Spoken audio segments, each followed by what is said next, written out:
Okay, so Biba, just a few questions. I've mentioned your name a few times to people about that you've been in this industry for a long time. So the first question I want to ask you is, what was the reason that you got into the fitness industry back in the early days? What was the thing that inspired you to go into this industry? From my early age, always liked that, first of all, like interact with people. I like the body movements, and just in general, that's profession I always want to be, like in front of people and helping people. And yesterday we were having dinner and you mentioned that your mum always said when you were a young girl that you were a performer, you like to be in the front performing such as dancing and things like that. Is that one of the reasons why you particularly liked group exercise in the aerobics industry? Yeah, Mom, I used to actually, in a street where we used to live, I used to collect the kids from neighborhood and I used to organize the plays, for the parents, and used to take probably up to a month to practice. I had a minor role, okay? I was the boss.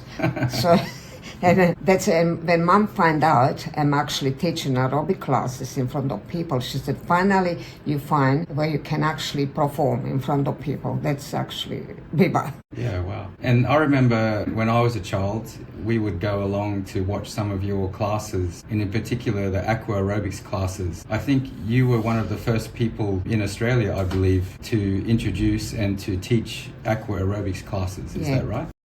I was the first one to introduce aqua in Croatia and then Australia. Or reverse, I'm not really sure, but already when I come to Croatia, I introduced aqua and aerobic classes, but mainly aqua.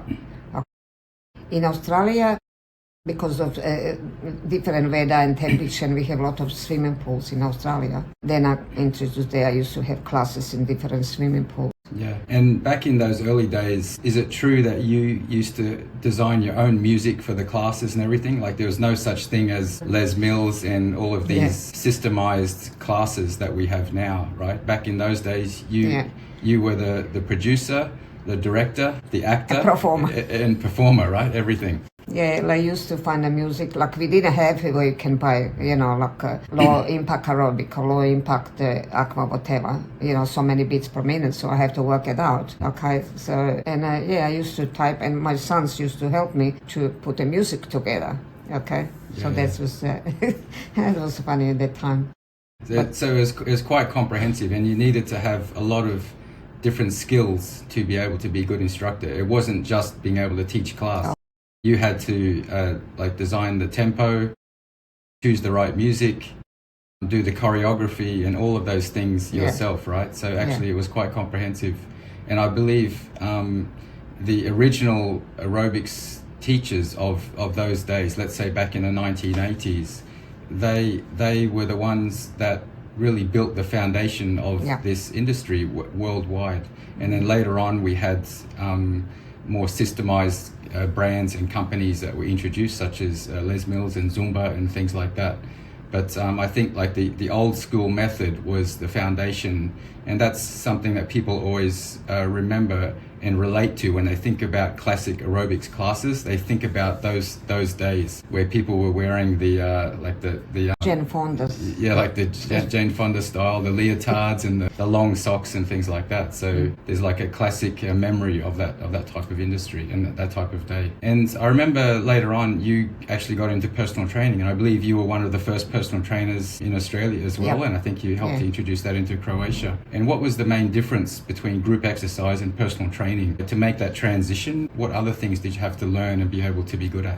It's to work on one-on-one, okay, to actually listen more people, to listen, like when you have group class, you are just a performer there, okay, but as you still have, even as a group instructor, you have to see every individual person. I used to always tell kids at university in Zagreb, I'm not here, you're not there for yourself, you are for that class, okay? What is the problem these days? The instructors, it's about themselves, not about class. Some with personal training, I have to listen the client, I have to listen their needs, not because what I can do, what they can do, okay? And always used to say, you just have to listen your body, regardless what I say to you, you just have to listen your body. Yeah, it's true. So you need great communication skills. You need the ability to be able to empathize and understand different needs and different ability levels of people, right? Yeah. Because when you look at a person, you cannot necessarily judge exactly what their ability level is. It's when they start to do classes that you find this person has some really great ability for certain types of movements or exercise, and then maybe other exercises or movements that you thought they might be good at, they need to practice more. So there's constant sort of adjusting as you're doing classes, right? And so I remember a few years ago, you were the president of the Queensland Keep Fit Association. So that was one of the first organisations in Australia as a body, like a governing body, to I guess to provide qualifications and standards for the industry. And maybe tell us a little bit about that. Like, what's your responsibility as the leader of that organisation, and what did you help to improve or introduce into the Australian fitness industry as that role? Queensland Keep Fit, yes, was the first body government recognized. First of all, you have to follow the rules, okay, like to look after people. You used to have puppets. What you call that puppet? You know, like Norm. Yeah, there was the Life Be In It campaign, right? Yeah, Be In It with Norm and the family.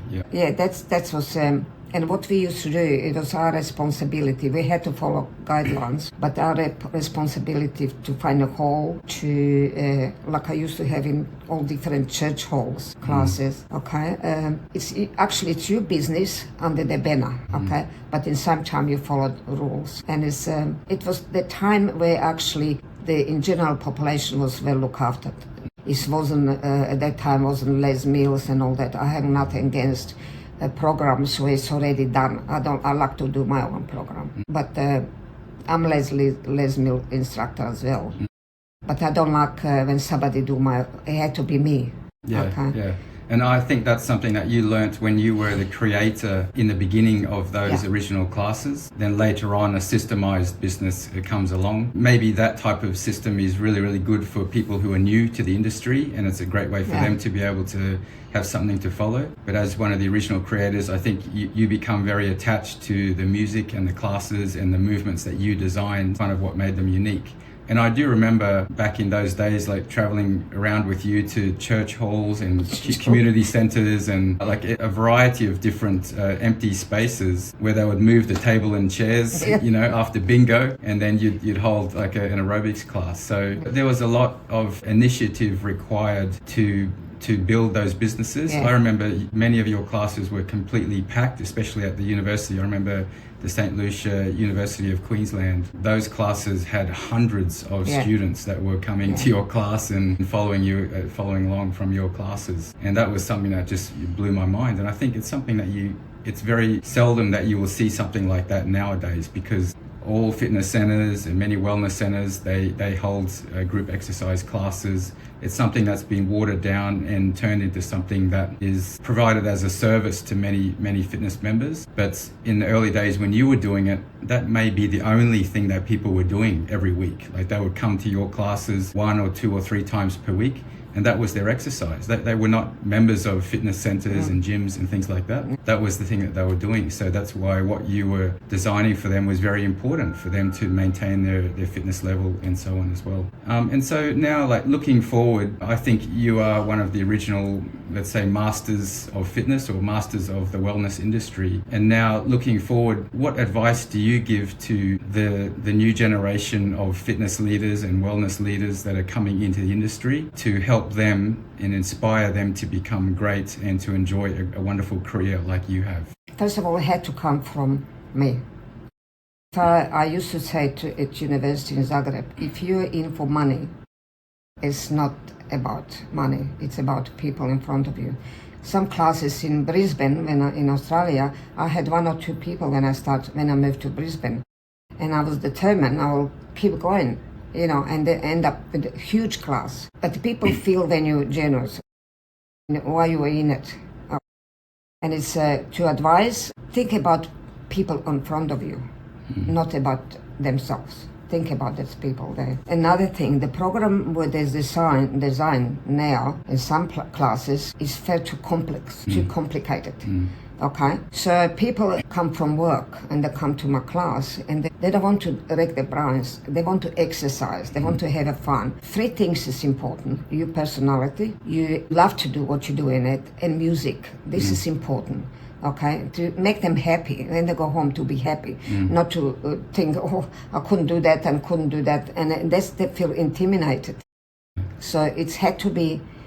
I said to Goga at university, you met my colleague, we have to go back to that time, because a lot of people these days, they don't exercise and they need it. Like I see in Zagreb now, they don't exercise and they need it desperate. They need it, but where they can go to gym where it's all, I can, like, regardless with my experience, I can get intimidated in gym with all those muscles, this and that. So look at me here.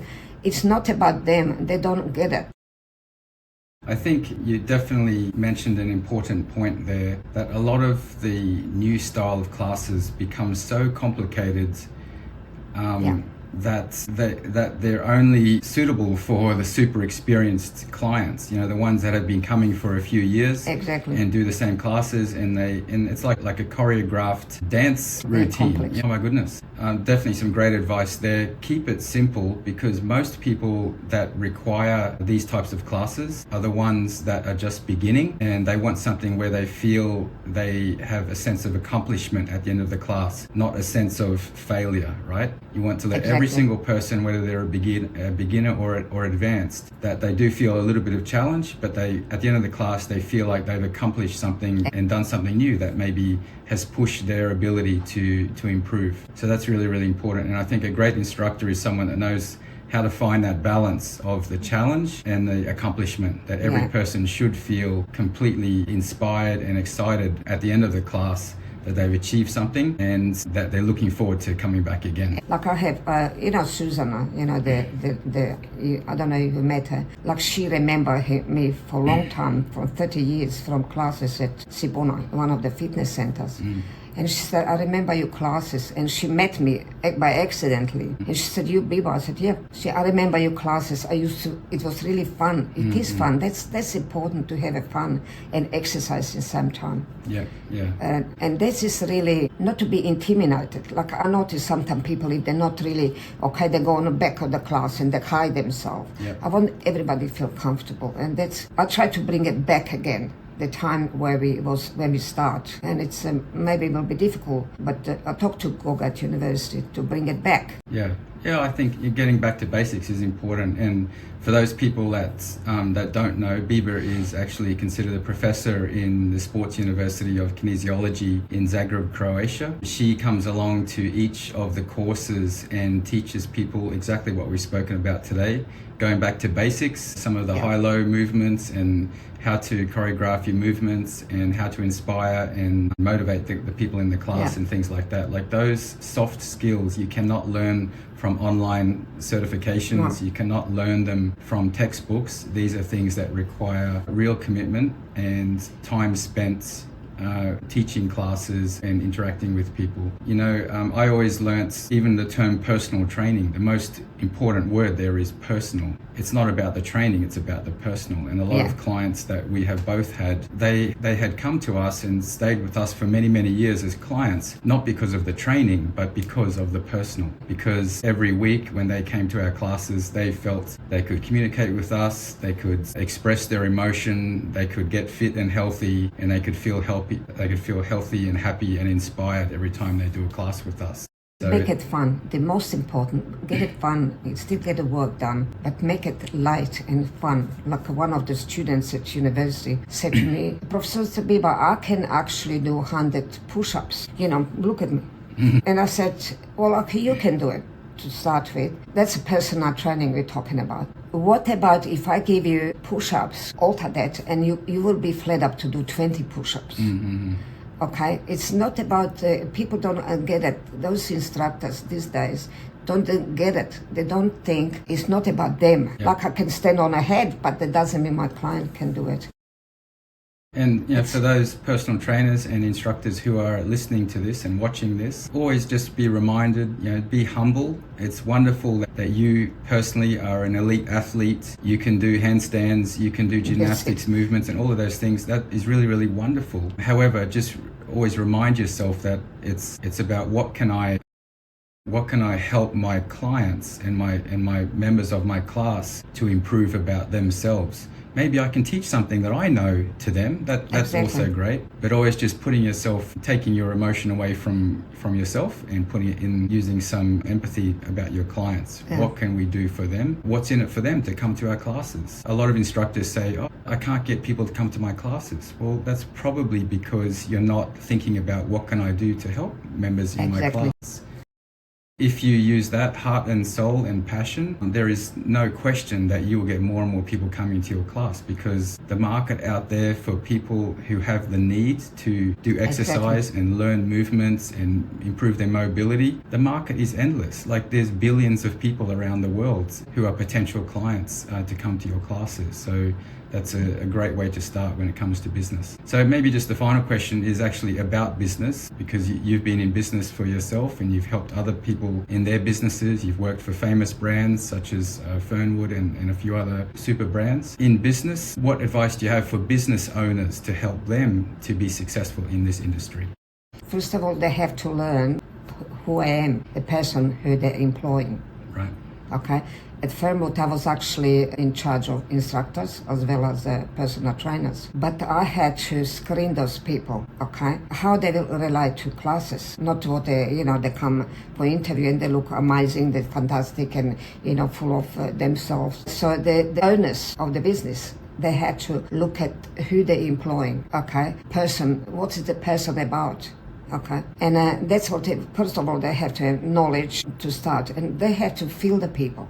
I have to feel every individual in my class, but not intimidate. If I see somebody do something wrong, I'm not going to intimidate them, okay?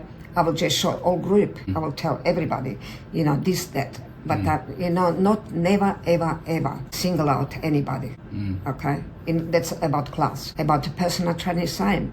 Always positive feedback, okay? Yeah. And that's for owners, okay? They have to look at, it's not about money, it's not about the look. A lot of things that, I have big muscles here and there. That's not about, it's about people. Yeah, and I think we both agree that probably most of the most amazing instructors and personal trainers that we have known throughout our career are the ones that may not look like supermodels, but they're the ones that have the best ability to connect with their clients. With the people, with the clients. Goga from university, one who, she's similar to me. Like, she always, that's something really, that's what I said to another day. Between us, instructors or trainers, it should not be competition. Yeah. Okay, we are all there to help the people. Goga, she always will mention, she worked at university for years. Biba is the first one teach me what I'm doing now. And no jealousy, between instructors should not be jealousy, because we're all different. I can have more classes than you, but doesn't matter. It's all about people. Yeah, that's right. It's about inspiring each other to make the industry greater, rather than just trying to advantage ourselves as well. Now, maybe just the final thing. I remember one time a group of your clients from one of your classes, they gave you a gift. It was a small gym towel that had the words "4 more." That's what used to, my personal training used to say. I would say, "Come on, 4 more," and said, but I always remember I'm just about finished. Okay, and it's and I think that's what makes a great instructor, is helping your client to just get that little bit extra of out of themselves that they would not be able to do themselves. Feel them. Yeah. Okay, I know when they can do more. So maybe you just one last time, give us a 4 more. 4 more, that's it. 4 more, okay, good. Thank you. Welcome. Right.